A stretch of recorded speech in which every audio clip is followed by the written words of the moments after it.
Yeah. There you go. Okay, there we go. No, you weren't in the way. I just Oh, didn't. okay. So I asked these three. Actually, Nicole was going to be here. I went down the list of who had a whole lot of contracts accepted in the last week or two. And I said, well, if they're successful or they're accepting them as a listing agent, maybe they can tell us what's working today, not yesterday or last month. And so that's why these folks are here. Nicole's puppy is not doing so well, so Cheryl graciously offered to sit in. So that's why you have these three people up here, not because they're any better or worse than you. It's just what they've done recently. Having said that, I would like you guys to know that you can talk from both as a buyer side, or if you have listings, what you've seen that worked for your clients that made them want to take a particular offer. So it's not just the offer, but we want other people who are working with a lot of buyers to know what works and what doesn't work on both sides of the transaction. So going down the line, one at a time, starting with Sandra. What success have you had recently that comes to your mind saying, wow, I'm really glad I got that one done, or I had to do X, Y, and Z to get this done? Just pick one deal recent and tell us about it. Sandra's thinking. Yeah. Well, the last one that I got accepted as a buyer, I have buyers coming in from Connecticut who have never been to Kansas before. So a little bit of stress there. We had a deal fall apart for them and went back under contract. House was brand new on the market. We went in 15 over, which I could justify at least 5. So I didn't feel like they were, crazy overpaying. What was the price range to know what? 200, and the house is in Augusta. Okay. So listed at 200, we went in at 215. And really I had a comp that would support 213. So I said, and the house was a little rough, but they could see past the paint and the carpet and cosmetic things.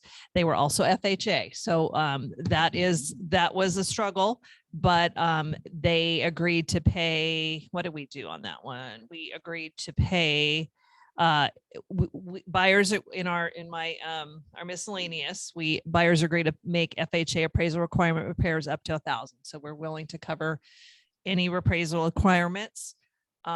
We did an appraisal gap of 4,000. So if it didn't appraise at 215, we were willing to pay 4,000 over. Actually, this is not the right one.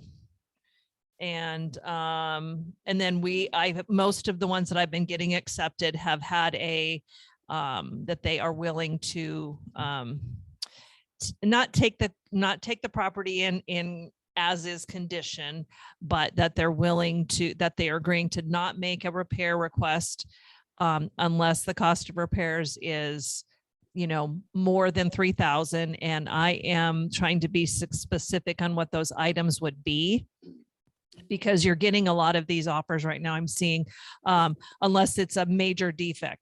Well, what the heck is what is a major defect to my client, and yours are totally different. So I've been trying to be specific. I put the repair request would be limited to basement foundation issues, roofs, full HVAC systems, and mold remediation and sewer lines.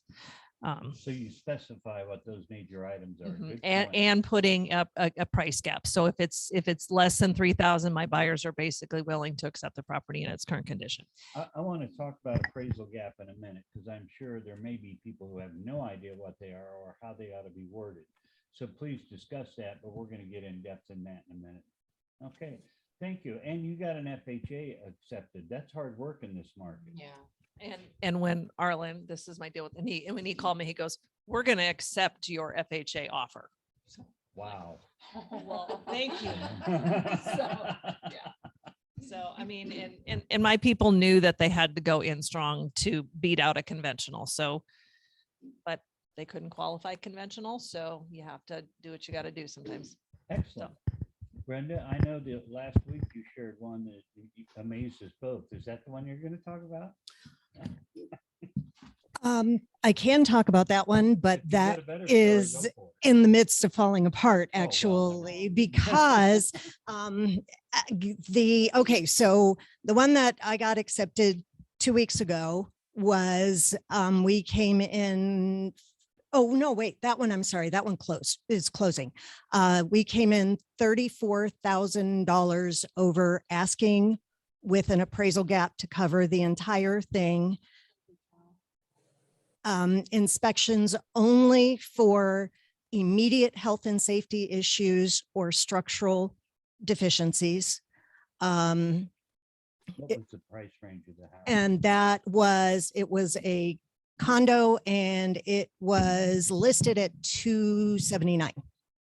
The reason I bring that up is, if you've got $100,000 house and you're offering 40,000 over, that's a big number.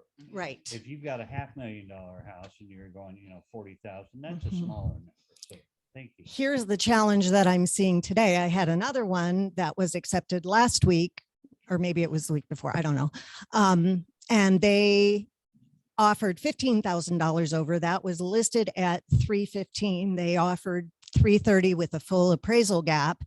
And my client was moving here from another area and was just denied for his loan. Now he has told me all along that he could pay cash for the house if he had to, and he was happy to pay cash. Last night, he called me and told me that the market has changed. And if he were to offer on that house today, he would not pay $15,000 over asking price. So he wants to he wanted me to go to the seller's agent, and tell the seller's agent that he was denied for his loan and he's still happy to close it, but only at the price that it was listed at, not at the price that he actually offered. How did you handle that? I told him that I didn't think it was going to go well because we were one of 7 offers, and there have not been 7 homes that have come on the market in that area to eat up those buyers. And more than likely what that agent is going to do is to put out a blast to everyone who has shown the property before and say, buyer's flaking, their loss is your gain, bring me an offer. And she'll probably have at least 5 offers before the door closes. He said, all right, let me think about it. This morning, I talked to the agent. I did send the agent the rejection letter last night. And, when your client's being a jerk, it's really hard to represent their best interest and not be like, my client's being a jerk. But agency law says we can't do that. So I tried to call her, she wasn't available. So I sent her an email with the rejection letter. And I said, I just received this and my clients have asked me to put this on the table. They told me to tell you that they cannot afford in cash the price that they offered, but they can afford the list price of $315, and they are willing to continue with the transaction. If the sellers are okay with it, we'll change it to cash, lower the price, and close on time. She called me this morning and said, I have 4 options for you. Thankfully, she's a great agent. And she said, I know this isn't your fault. I see what's going on. Here are the 4 options that my sellers have given us. Let's see if we can work with them. And I got that about 2 minutes before I came down here, so I haven't talked to my client yet. Brenda said several very important things there. First, with agency, you can't throw your client under the bus. There's no way you can. That doesn't mean you can't be sympathetic for the other party or present things in such a way that this is what my client has instructed me to present. I'm doing as they ask. Please. Greg, can you use the microphone? It's really hard to hear what you're saying. Really? Oh, I'm sorry. There we go. That better? Yep. Okay. Yes. Brenda said several important things about agency there. Not just agency, but you got to present it and you've got to do it because that's what the law says. And whether you like it or not, you've got to try to present it in the most positive way you can. That's number one. Number two, Brenda had a frank discussion with her client. There have not been 7 homes on the market in that area to eat up those 7 buyers. How many of you guys would have taken the time to look up what houses have come on the market, what have been offered for in that area? You need to know those things. So when you're discussing with your client and giving them advice, you're giving them all the facts for them to think about. Now, the client still makes a decision, and whether we agree with the decision or not, Brenda gave them all the facts to make a an intelligent decision, an informed decision. And that's kind of, so great job, Brenda, and thank you. The other thing that I try to keep in mind with everybody, including sellers, buyers, anything, is the reason why real estate is priced the way it's priced is because every single house is unique. And I don't know if you guys have noticed it, but I have. There are some houses, you know, that sweet spot that we have is between 180 and 230. But there are some houses that come on the market in that price range and they're staying on the market 15, 20, 25 days. There are other homes in generally the same area, generally the same condition, that are staying on the market 2 days and they've got 5 offers. You need to really look at what made your buyer pass on the one that everybody else passed on, and why that one that they're looking at is so desirable to them and everybody else. Because if it's, for instance, this particular property has a lake view. A lake view, it's on the pond, but that's right. It's on the pond. That is very desirable, and people have passed on, including my clients, other homes that didn't have that. So when I have the conversation with my client about the 4 options that the sellers gave them, it's going to be, do you want to wait for another home that has these desirable features to come on the market, where you're going to pay the highest price of the last home that sold or greater? Or do you want to close this up and get your house? Last comment I'll make on Brenda, and we'll pass to Cheryl, is there's something else very important. Your client's out of town. He's reading national news or seeing what's going on in his out of town thing and assumes that that's happening here as well. Having stats and information about, yes, that may be happening there, but real estate is very, very local. And here in your price range, there are only X number of houses on the market in the entire MLS and that subdivision and so on. So you have to realize what's going on where you're at isn't what's going on here. You still make the decision, but here's the information. Thank you, Brenda. That was great. Cheryl? It's kind of when they're looking at the national numbers, what I try to tell them is kind of like the weather. You know, we don't have an average temperature, you know, it's very local. So I use the weather as an analogy when we're coming to comparisons. That's exceptionally excellent, since today or yesterday it was 88 in Denver, and today they're having snow. Yeah. Really? Yeah. Go to Denver. And we aren't here. Okay, a couple of things. I'm not talking so much about getting offers accepted as much as my 2 favorite things of psychology of a buyer and negotiation points. So those are the things I'd like to talk about today. But also, if it's not on the agenda to talk about, one thing I want to talk about with these experts is dealing with contingencies when a buyer has a home to sell, what that looks like in today's market, and buyer's remorse. That's what I am seeing more and more of, is buyer's remorse. And how do we get past buyer's remorse? And I'm a research junkie. I talk about studying national. I love studying national and what is working and what's going on and listening to the experts. But as far as I can tell, the 4 greatest fears a buyer has is 1, FOMO, the fear of missing out. They're going to have that fear. Number 2, they are afraid they're going to pay too much. Number 3, something being wrong with the transaction or the property. Number 4, they're afraid they're going to lose something. So those are the 4 current biggest fears. I'll go over those again. Number 1 is FOMO, fear that they're going to miss something. 2, they're afraid they're going to pay too much. 3, they're afraid that something's going to be wrong with the transaction or with the property. And 4, they are afraid they're going to lose something. And what that addresses is buyer's remorse. And I'm fortunate, I'm blessed that I haven't had a case of buyer's remorse. I mean, and I knock on wood, you know, and I think it's because I beat the crap out of the buyer, you know, to make sure they are certain this is the trigger they want to pull. You know, I haven't gotten that 3 o'clock in the morning phone call saying, I don't know what I was thinking. And so I've been super blessed. But when you address these 4 items with a buyer on the front end of the transaction, really get them schooled and prepared of what this is going to look like. I think buyer's remorse right now is coming in because it's like a feeding frenzy. It's like throwing a roast into a pond of piranhas, with these multiple offers, and they get on that boat of momentum and they get into that. So I think our job is to pull them back from that a little bit and keep them as non-emotionally attached as possible. Keep them detached from the emotional aspect of this.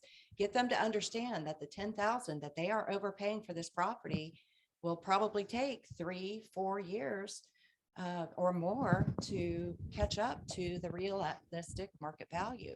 So when you do that, when you make an offer that is so much more, that is okay, as long as you're aware of it and you understand you can't call me in 6 months that you're getting a divorce and need to sell and make a profit.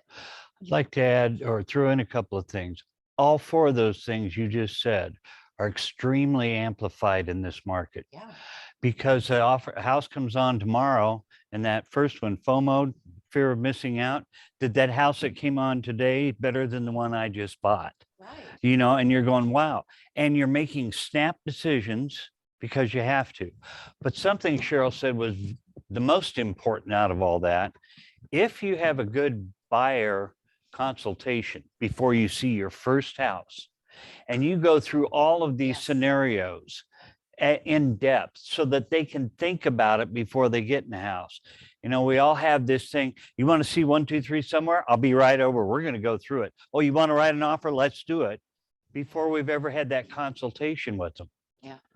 And it's face-to-face. There was a NAR study done that, and particularly over the last 2 years with everything being digital, virtual showings. And they said what was it? From beginning to end on a virtual level, only 10% closed. When it is completely virtual, digital, electronic, when there is no face-to-face or belly-to-belly, only 10% of those successfully close. And that's coming from NAR. Really? So keep that in mind too. That first consultation with the buyer, man, get them into the office. That does so much for you.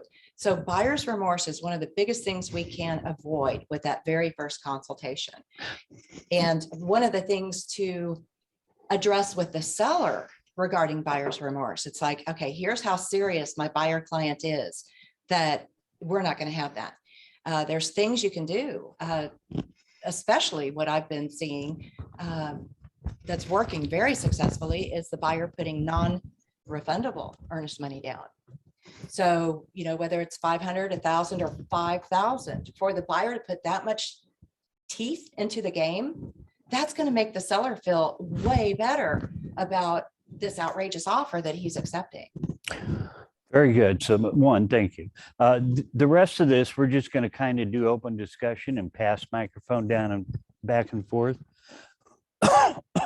You all have been in the business for a while. What is the weirdest, from a listing side, but you can do it from a buyer? Well, I say buyer side, but I don't think anything, you guys would do something weird. What's the stupidest thing you've ever seen on an offer that made it try to get it in front of everybody else?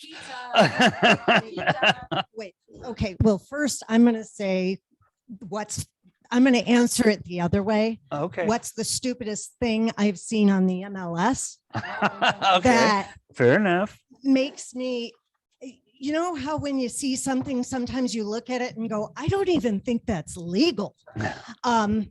There is a group of houses that are listed right now, and in the private comments, it says the seller is selling as is, and if the buyer asks for any repairs, the seller shall keep the buyer's earnest money. I've seen it. Yep. Now, Really? there are 3 ways earnest money can be released. That's not one of them. So but I can tell you that information has kept my buyers from writing offers. Mhm. The other thing, one of the things that I have seen that has also kept, that I have seen people write on my listings to get it in front of the seller is they will write a love letter with a picture of themselves and how long they've lived in the neighborhood and stuff like that. And I tell the agents who show it, as well as the seller, I will give you those letters after you make a decision. For a seller, this is a business decision. If there are two offers that are exactly the same, and you want to know if you can read a letter from one of them or both of them, we'll discuss it. But I don't want impropriety. And I don't want emotion to mess with you about this. Now, I have also had agents call me up and they're totally negative when they call me up. I got a VA buyer. Is it even worth me writing? And when you talk to your sellers, we are a military town. Yeah. All of us have military buyers. All of us have military sellers. VA buyers are not the pariah that everybody thinks they are. Go ahead. Oh, she needs a microphone. Run. Wow. That's not that stiff. My response to that, because I'm one of those that will call an agent and say, hey, are you going to be open-minded to a VA? Because there are agents out there that literally say, we're not even looking at VA offers. So there are times I've called them and said, hey, are you going to be one of those that will at least look at it? Absolutely. And asking, will your seller consider a VA offer if it's as good as a conventional offer? Meaning the buyer says they're going to do the repairs if there are any. It's an appraisal gap. It's all of the things that go with the offer, but VA offers used to take 6 months to close. Now they take the same amount of time as anything else. And the only X factor is getting the appraiser out there.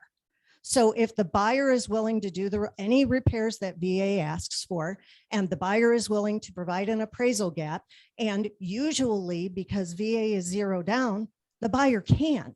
They've got more money liquid because they don't have to put money down. So in asking an agent, will you consider a VA offer if it's as good as, is totally cool. Calling an agent up and saying, I got VA buyers and it's a waste of time, isn't it?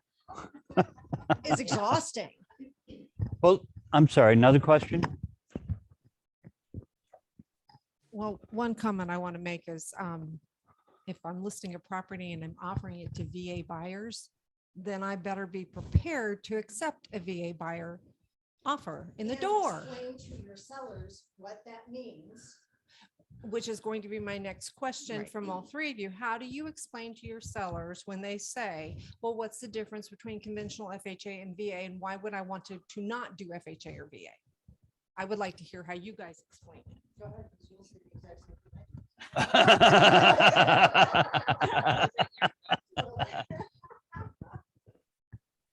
Well,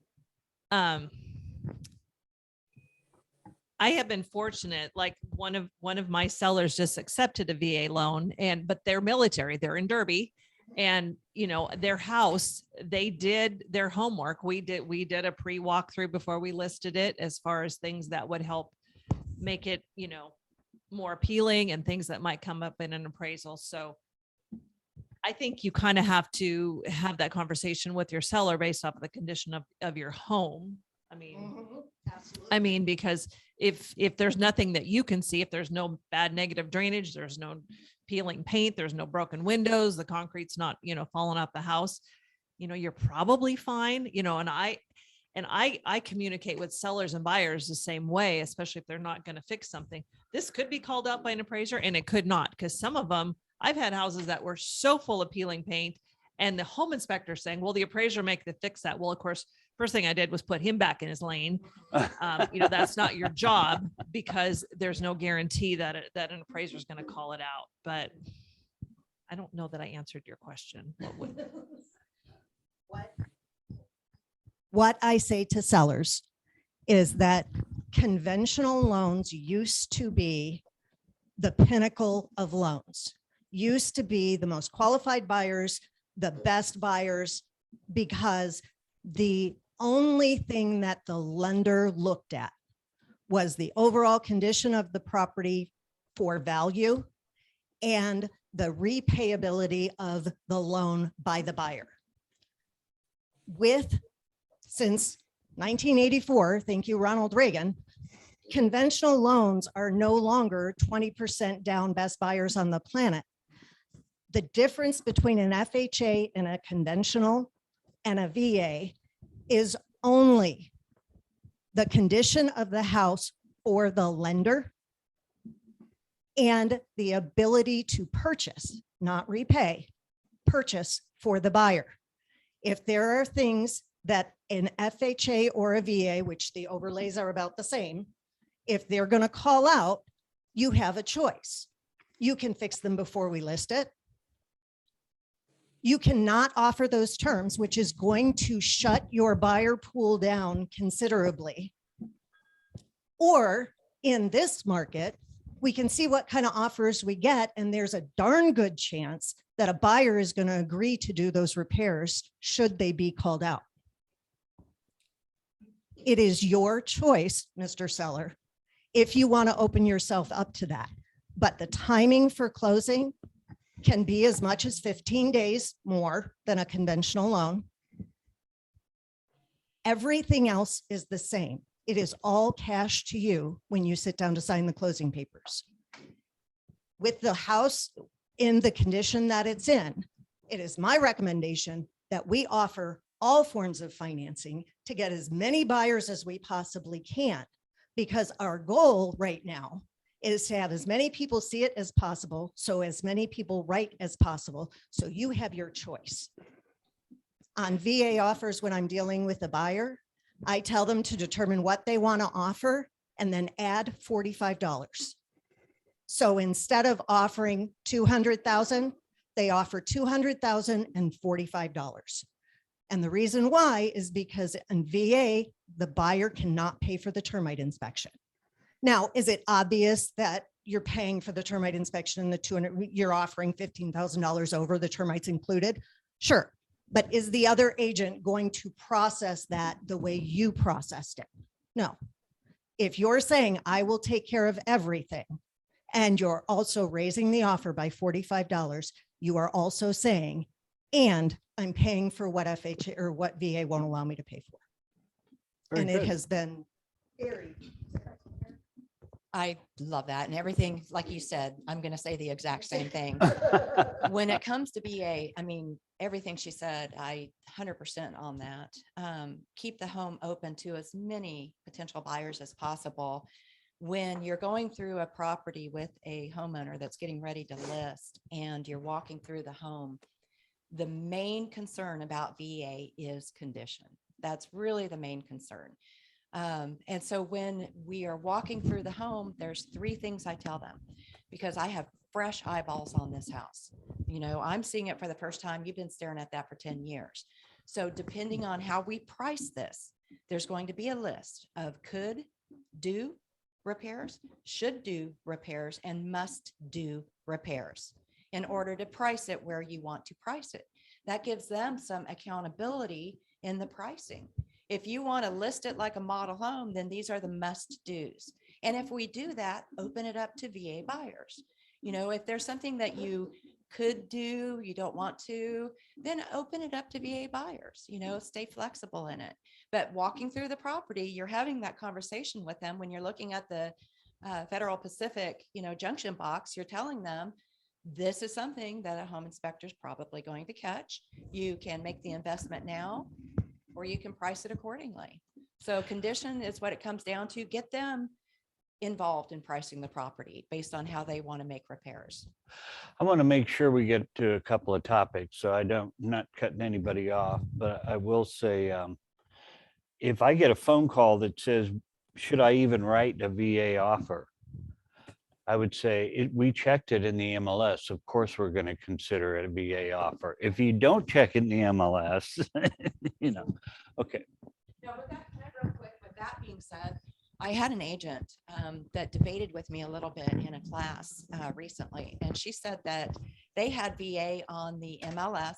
And when I brought them the contract, they accepted the VA contract. Then when the appraiser, they call it a value of condition sheet, a VC sheet of repairs that they were requiring, that buyer agent expected every one of those to be done because it was a VA deal.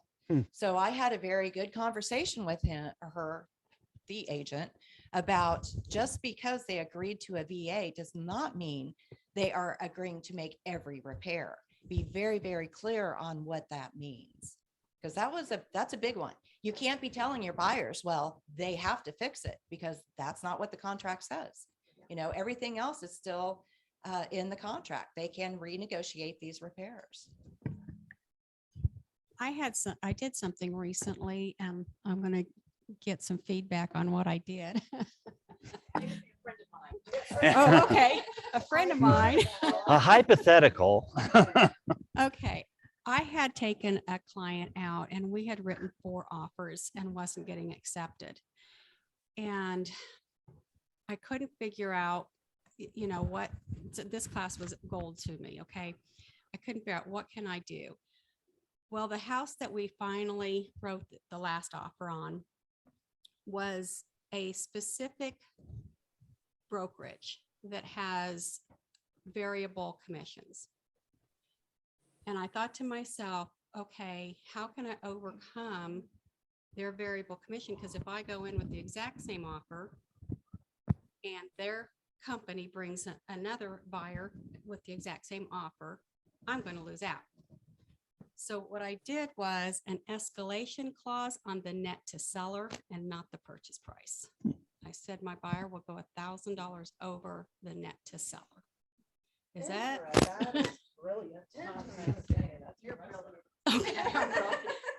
Just wanted to share it with our clan, okay? What- And I do want to think about that. So please, but that's, I, That's about the best thing I've ever heard, but let's make sure it's legal. So before we go to escalation clauses, which is definitely one I wanted to talk about, I also want to make sure we understand what a gap, appraisal gap is, and how often you use it, and what do you tell your clients on both sides about appraisal gap? So who would like to start with appraisal gaps up there? You go ahead, girl.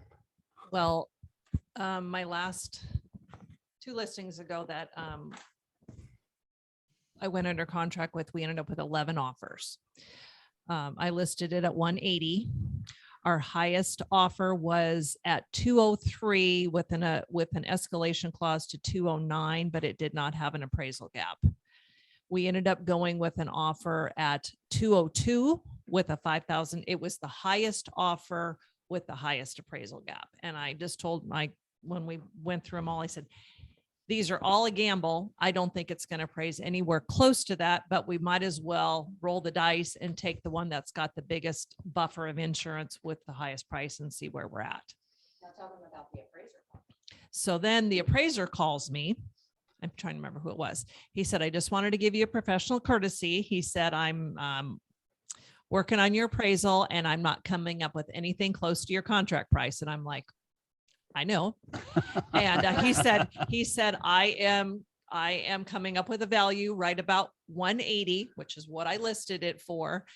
He said, maybe 185 if I stretch it with this one listing. And I said, I understand. And I said, I appreciate you calling me. And I said, you're out there to do your job. I said, I've already counseled my sellers that this is very possibly going to happen. And, which I had, and I told my sellers, if I thought the house was worth 202, we would have listed it. I said, I can back up 180 and that's all I could. So it justified to me that we have to still do our job. We still have to be able to price properties correctly and let the market determine. And if somebody wants it bad enough that they're willing to pay over the appraised amount, then God bless you, and God bless your seller. But that's how we didn't pick the highest initial net.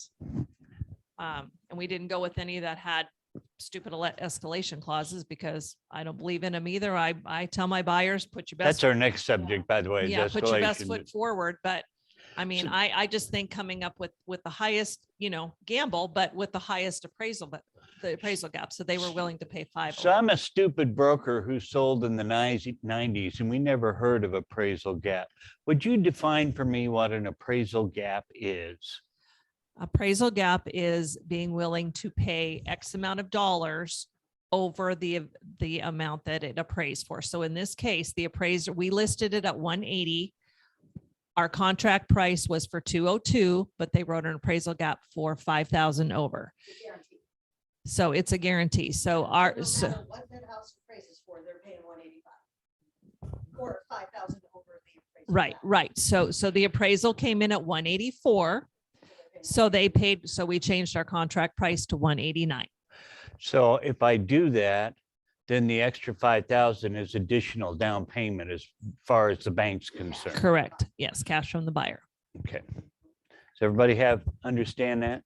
When you write that, my recommendation is that you write it that the buyer is willing to pay should the appraisal, and I'm coming from memory, but you want to make sure that if the appraiser totally screws you and prices the property below asking price, whether you agree with it or not, that you are not putting your seller in a position where they're going to accept less than even you had the house listed for.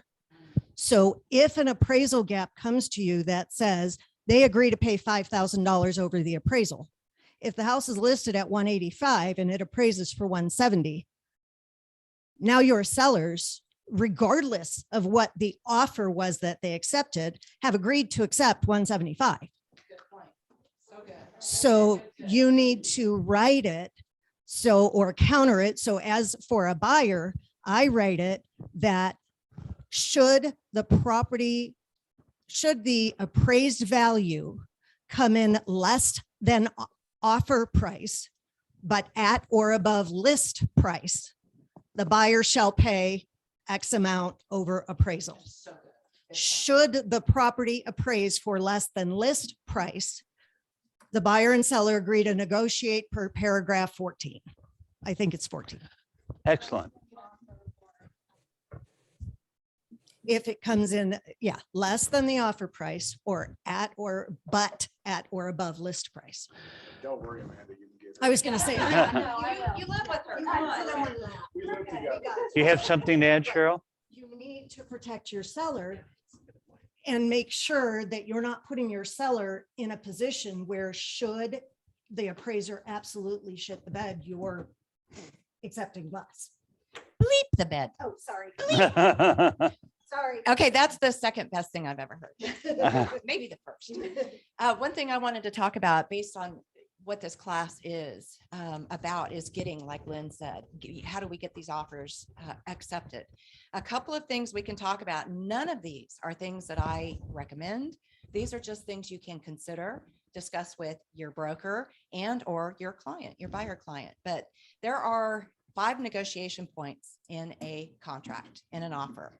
The first one is price, which is unfortunately what so many people think is the only factor. It is not. The second are the terms. Third are closing and possession dates. So dates are negotiable. Inclusions and exclusions are number 4. So personal property that's remaining or going. And number 5 are the different contingencies in an offer. So those are the 5 points you want to address with a buyer when they're making their offer. Now, a couple of things that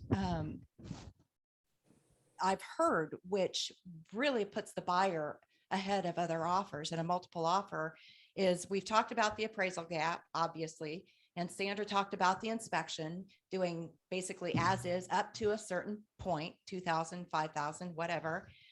Financing, if you're going in with an FHA buyer, are they open to looking at going conventional? If they're FHA, they probably have their 3.5% down. There are so many lenders right now, particularly credit unions, that are offering conventional financing with 3% down. So see if they would want to check into going conventional versus FHA, which you get rid of private mortgage insurance with that versus FHA never goes away. And another one that's really good is rent back. So a lot of concerns that a seller has, especially today, is closing is on the 30th. And what if I don't have a place to go? Well, what if the buyer throws in the option that the buyer will rent back to the seller, even at no cost, for 30 days after closing? Whew, that's such a relief for the seller. Now, again, talk to your broker or your team lead or whatever about that. So, and then the non-refundable earnest money gives you another strong footing, as long as the buyer really understands what that means. Even if they lose their financing, they lose their job, they will lose that earnest money if they make it non-refundable. But that is a big step in the door for a seller. Another one I heard was pretty cool was, the buyer's going to throw everything at the seller that he can. And this is when we start hearing ridiculous things. I heard one last week about the buyer will buy a pizza for the seller every week for a year. I mean, it's just, we're hearing this stuff right now. And that makes me feel like, not that used car salesmen are bad. I love them, bless them, but this has taken us down 50 years. And the mentality of that, the image takes us back 50 years in how people look at it. Well, and how would you like to enforce that if they quit after 3 months? I mean, you're going to sue them for 9 months I of will say pizza. that I did write an email in my email when I sent the email to another agent who I had a really good relationship with. I also wrote what I couldn't put in the contract is that the buyer's agent agrees to give the seller's agent a kidney within the next 365 days, should it become necessary. And that's just Brenda. That's just fragrance of Brenda. That's what we love. Another thing, though, that to throw everything at the seller is the buyer provides the warranty. Phrase it that buyer will provide the warranty for the seller with seller's coverage, payable at closing. I have a question because you were talking, in terms of a rent back.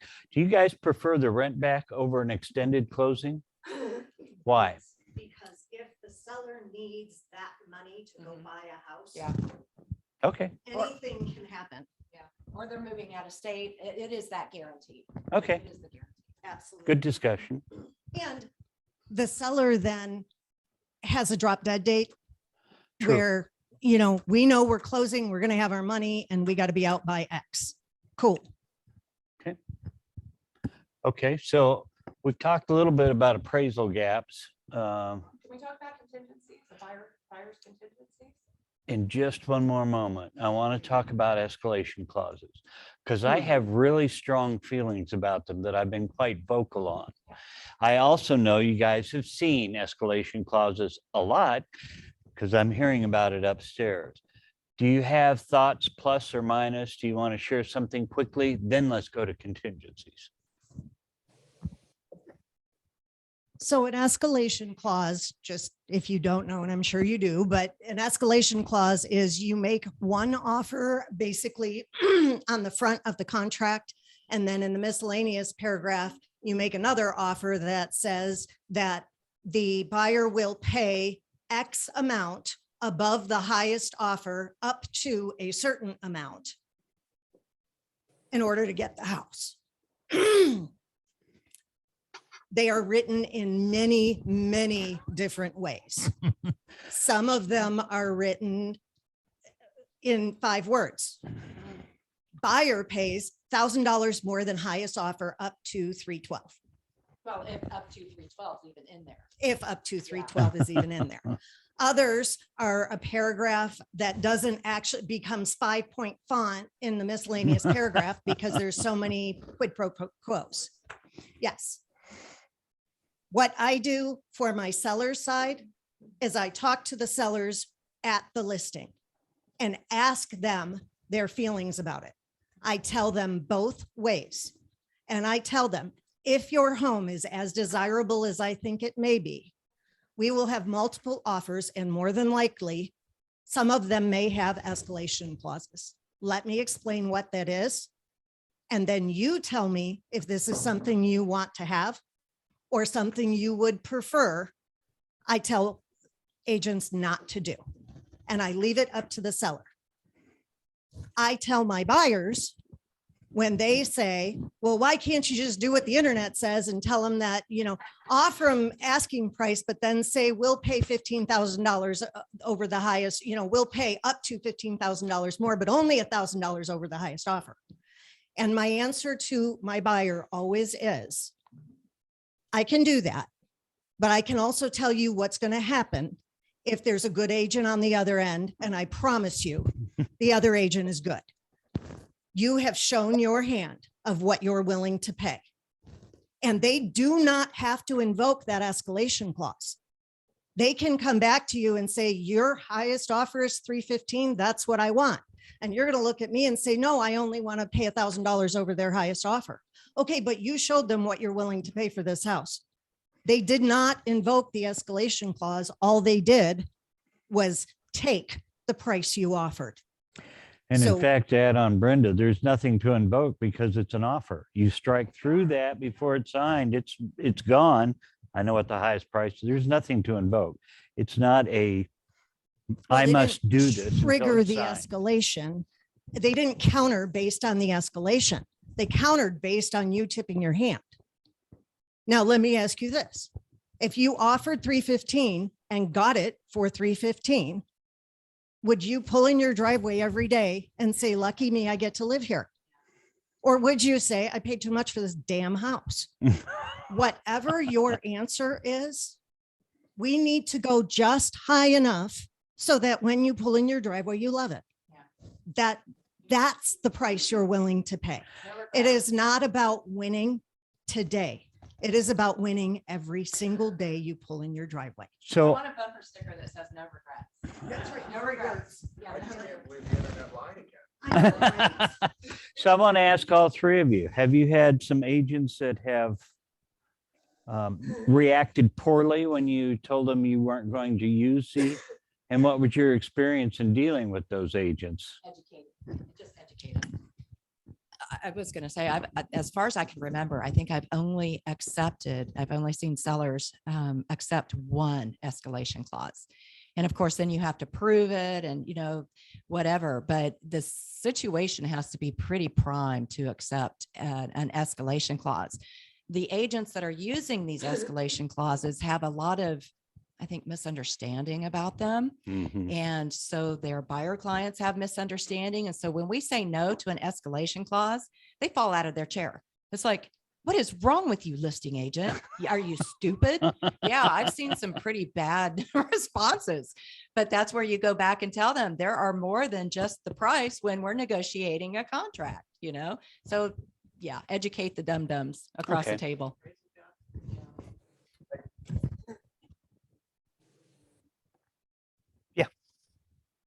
Two things I wanted to add, if you don't mind. One is I have seen Brenda do this many times, is that she will actually accept an offer that has an appraisal gap over an escalation clause because the escalation clause has no appraisal gap in it. So they can give them $1 million over what the house is worth, but it doesn't matter because there's no gap, right? And the second thing I'd like to say, this is more of a public service announcement than the thing is, a lot of agents will get bent out of shape about an escalation clause having proof. You must prove to me the $1,000, the $500, I need to see that other offer. And a lot of them get bent out of shape and say, and I was in this camp too. Don't get me wrong. I was in this camp too. I can't show you that other offer. That is breaking some agency. That's breaking some rules somewhere. So I was in that camp too. But as it has come down, this is the public service announcement message, is that it has come down from Vern Jarbo and KREC that once the seller gets an offer, that offer is owned by the seller and they can do whatever they want with it whenever they want. So they can show it, they can show the names, they can show the prices, they can show everything, or you can redact whatever you want. But you have no worries about showing something and someone coming back and saying, you did confidential information and you suck and now I'm going to take you to court. So you don't have to worry about that anymore. But in with all that, I'm gonna say, I don't really care if they want to see it or not. They've told me what they're willing to pay, and that's what I'm gonna advise my seller to consider. Um, Greg, the question online? yes, this is April. So recently I have an FHA buyer that we've been looking for several months, of course. And Brenda, I heard you say earlier the sweet spot being like 180 to 230. I think the sweet spot for people under 200 is that 150 to 180. And he, of course, when we started, could only go to a certain amount.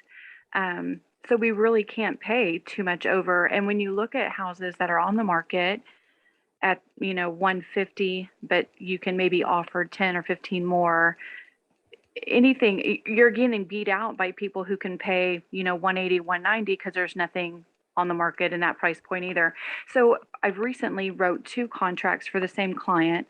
Both, of course, were denied, but we did have an appraisal gap in there, and or not a gap, but a escalation clause that basically stated that we would pay so much over the highest and best accepted offer, with proof, though, like in order to initiate that escalation, we would want proof that we weren't actually the highest best. So is that something that I should be doing, or is that something that isn't maybe allowed? Asking for the proof, basically stating that we would, in order to initiate that escalation, we would want proof of, You can ask for anything you want. There's nothing wrong with asking for it. It's not illegal. It's not a problem. It's my thing is, as a listing agent, what I would advise my sellers is everything that's in writing when you're reviewing something is just an offer. And every single seller has the opportunity to accept, reject, or counter every single piece of that contract. So looking at, if someone were to send me an escalation clause that says, we will pay X up to X, we require proof of the highest offer. And my seller said, I just want to accept what they're willing to pay as the highest offer, we would cross out all of the escalation clause language, counter the price on the front page, initial, and send it over. And that becomes the counter that you can either accept or not accept.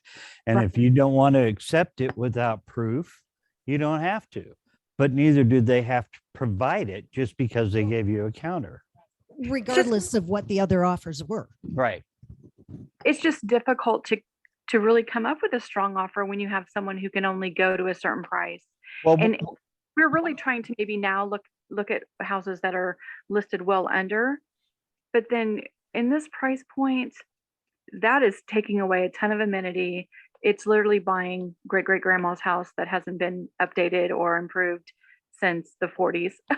So well, it's just let's move on to contingencies. I will because tell you, April, you are not alone.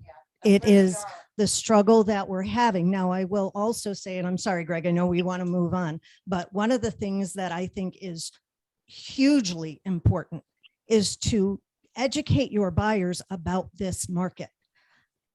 This market, our Wichita market, has seen an 18% increase in the last 12 months.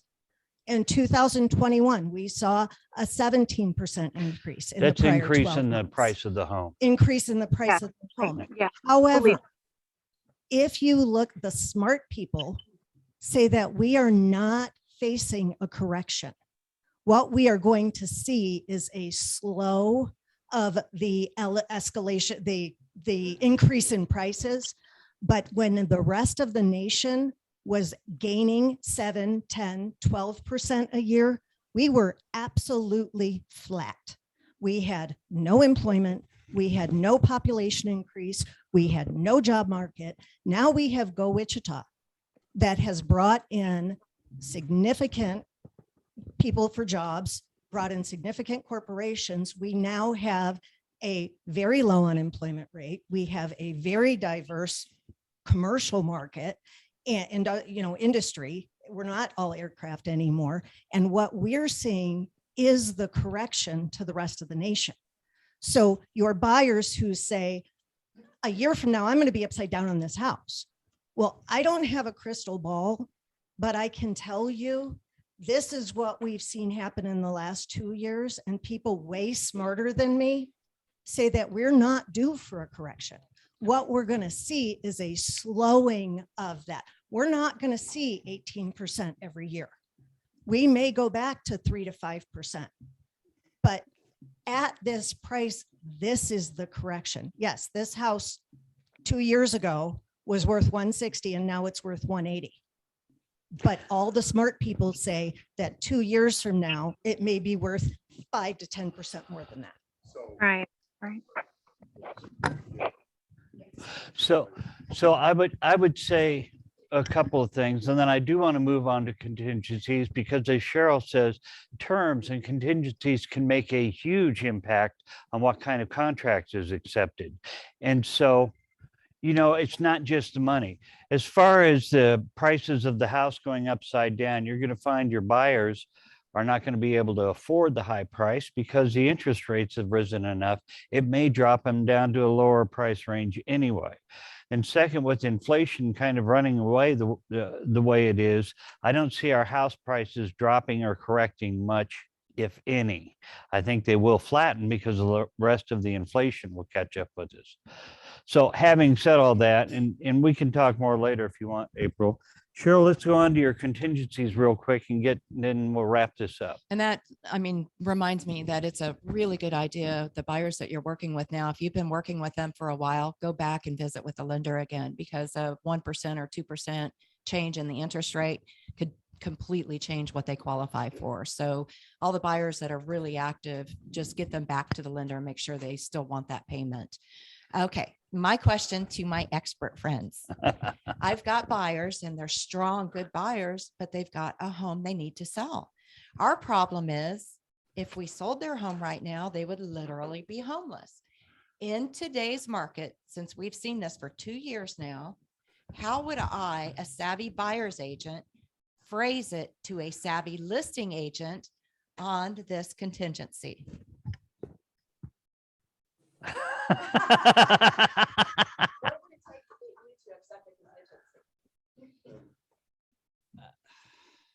I just did this.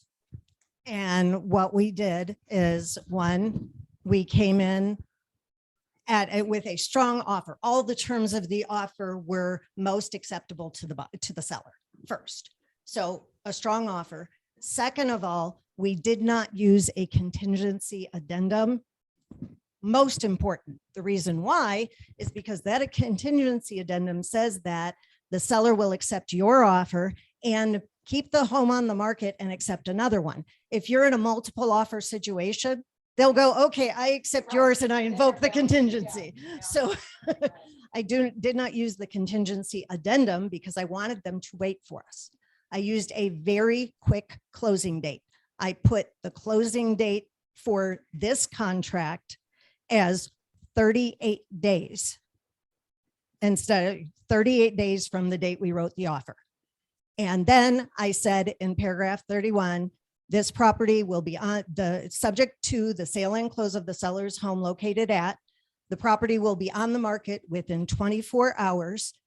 And then in the email, I attached the CMA, the market analysis that I did on their home, what the property was going to be listed at, and the marketing efforts that I was making above and beyond the MLS.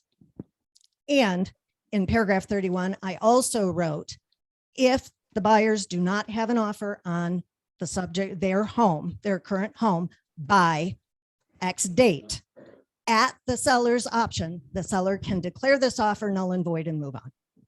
And earnest money shall be returned to the buyer. Did it work? No, their house didn't sell. Broke my heart.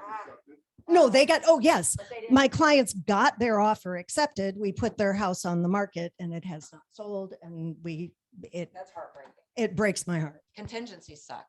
Yeah.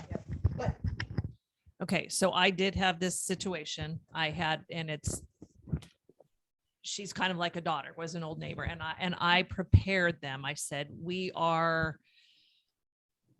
going to need an act of God basically to get a contingent offer accepted. And we did. We wrote it high, an appraisal gap as is, minding, with any, and they were conventional, so we didn't have to cover.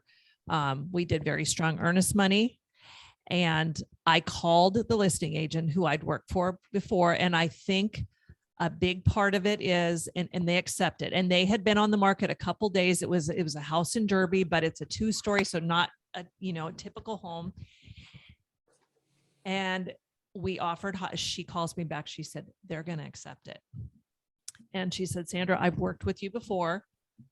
I know you're professional. I know you know what you need to do to get their house sold, and you'll get it done. And so it came together. I mean, What kind of language did you use regarding the contingency? Did you do like Brenda? no, that's brilliant though. But we did up on the offer on the house that we were writing. I think we wrote it. I think I did 45, just to give us a little bit of time, but I knew their house was going to go fast. And I, when I communicated with her, I said, here's the price point we're at. It's going to sell in a day. They just need through the weekend to get their house on the market. So that's one of my notes, was a lot of this. And of course, when you're newer, you don't have the relationships, but I think establishing yourself as a professional and having those relationships and knowing that it means everything. Call the listing agent. For Yes. God's sake, So- call the listing agent. So, And I call Brenda. every single offer that my buyer wants to write. I call the listing agent and I ask them 2 questions.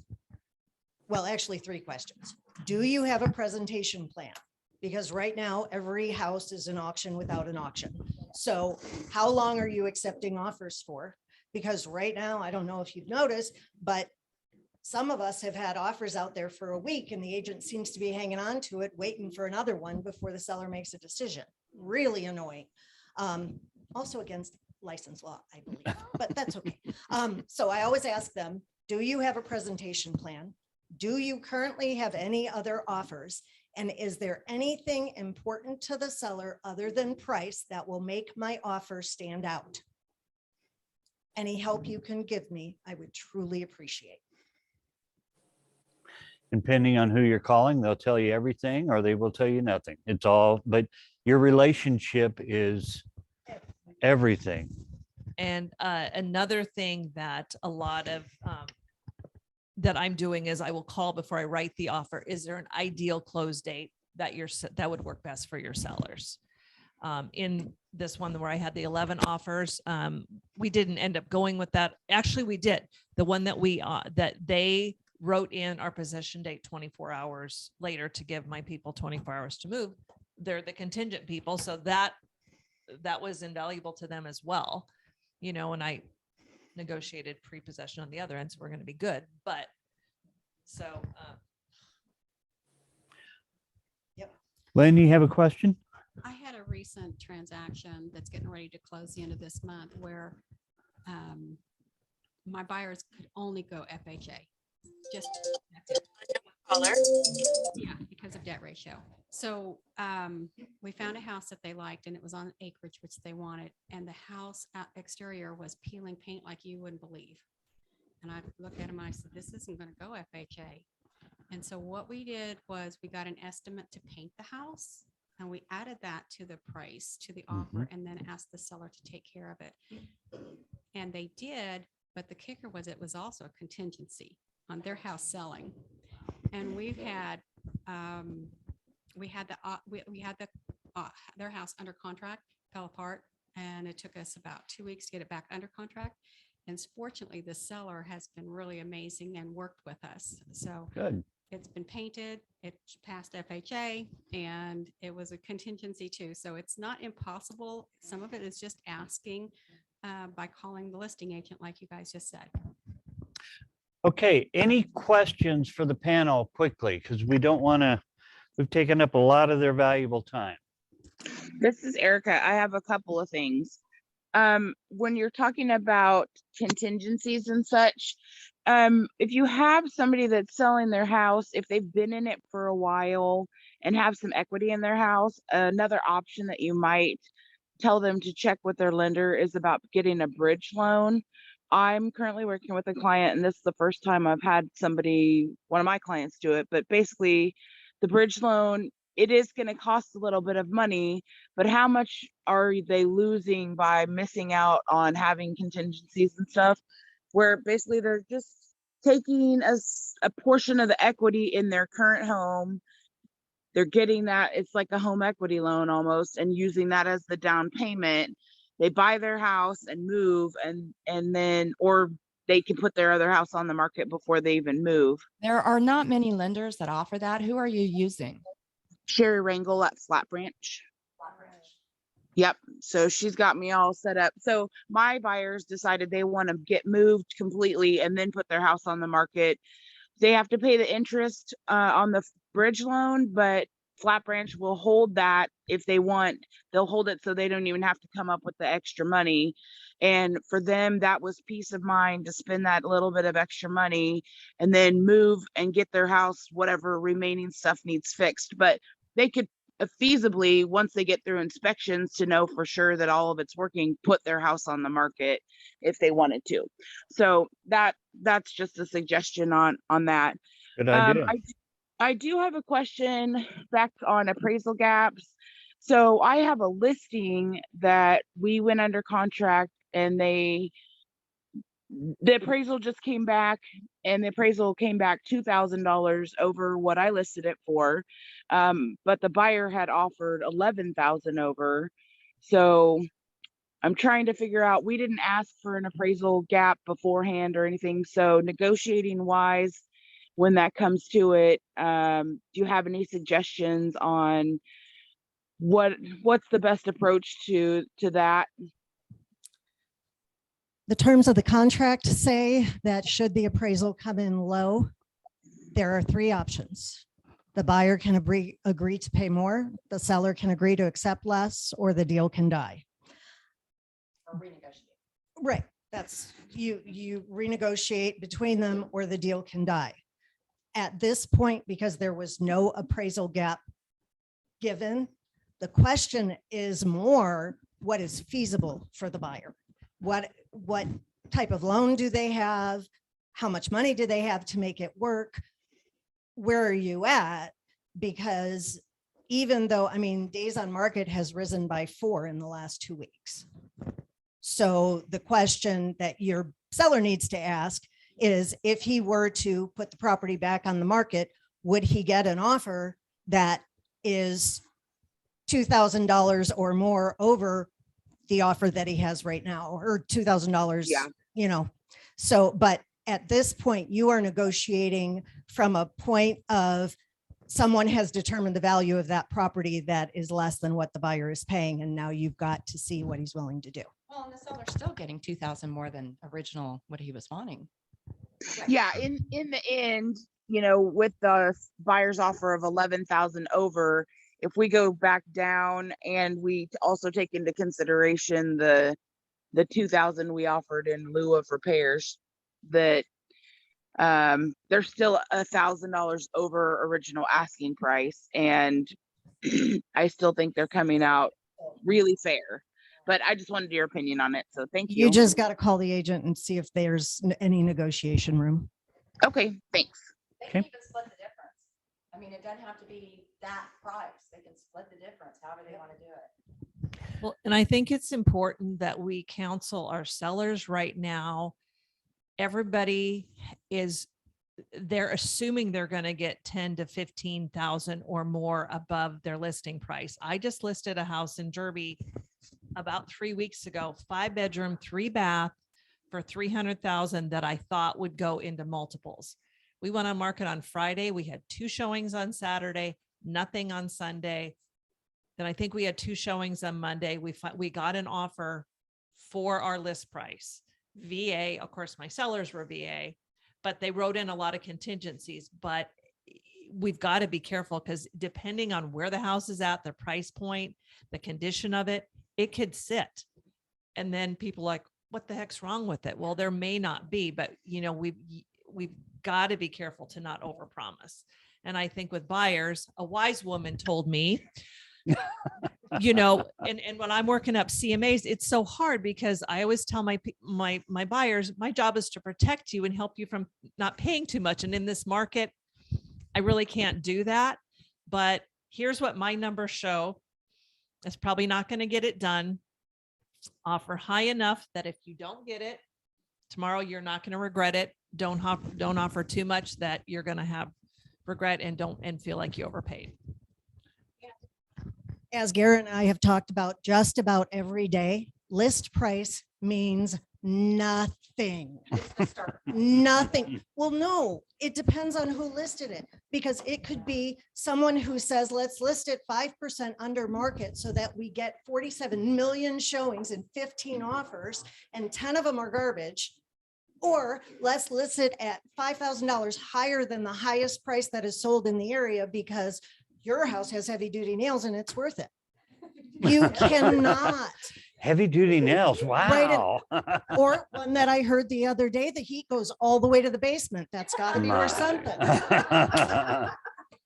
You can't make this stuff up. I mean, thank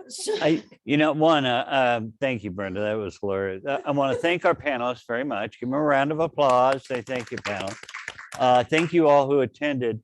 My parting shot is what I heard a lot of today. So many problems can be eliminated by great communication. You can do the communication with your client by counseling them up front so they know what to expect before that rush of everything happens. You get counseling and communication with the other agent in a professional manner and not confrontational. Doesn't mean we don't have right and wrong, and some agents are going to confront you, but you don't have to be defensive and beat them up going right back. You can still use honey and you can still get the job done.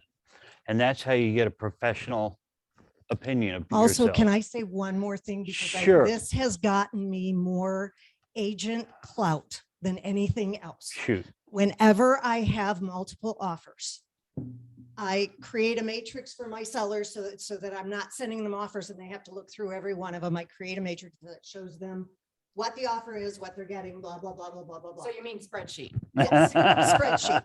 I hate that word. Okay. And then when the seller has accepted an offer, I send this to every single person into the who microphone showed instead of the with- property. And it says this is my template. Hello again, friends, which are the folks that showed the property. If you're receiving this message, it's because the owner of the property on whatever street it was accepted an offer that was not from your client or customer, or you didn't write one. First, I want to thank you for your offer or for showing the property and tell you that there were a significant number of showings and a lot of interest. Some blah, blah, butts, whatever you say, that one was specific. Although I cannot share the exact terms of the winning offer or share the exact reason why your offer was not chosen, I would like to provide this insight. We had 18 showings from the start of the listing and requests for 3 more today that were canceled. Of those, 11 agents contacted me and asked questions about the house or the seller or a presentation plan.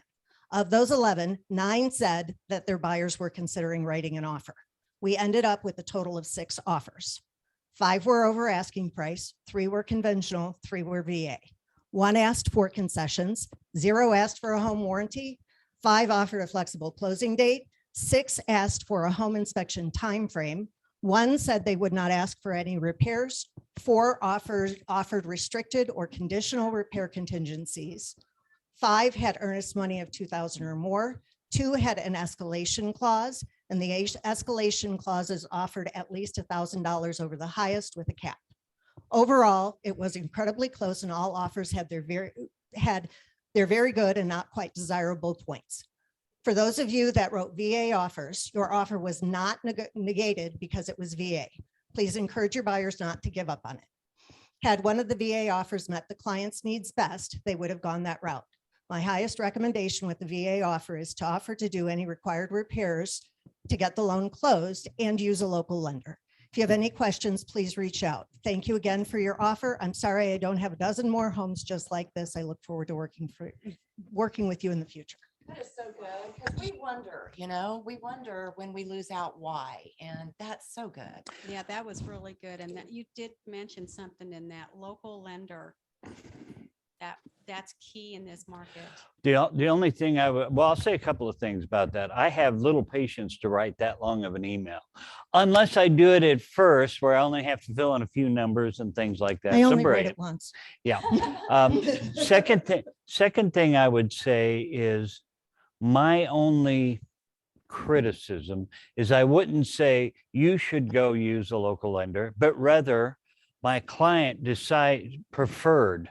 My seller said they looked at local lenders for something where it becomes the client statement rather than my That statement. Antitrust plays into this a little bit. We do have to be careful, and what Greg is saying to avoid that antitrust is to put it that way. The seller felt much better with a local lender. Exactly. Yeah. So I love the information you're putting in it. And that was the only thing I went, It has given me, I have gotten more responses from this. Oh, I'll bet. And because I send it to every agent who shows the listing, whether they wrote an offer or not, they then can share this with their client and say, this is what's going on in this market. That's good. Exactly. I And- like it. This is what we're doing. So do you have that so do you have that email now that you took a long time to write as a template? And then do you cut and paste that and do that as a notification then through showing time to No, respond back? Because so many agents in showing time. Okay, so I don't know how your email is going, but my email seems to end up in spam all the time.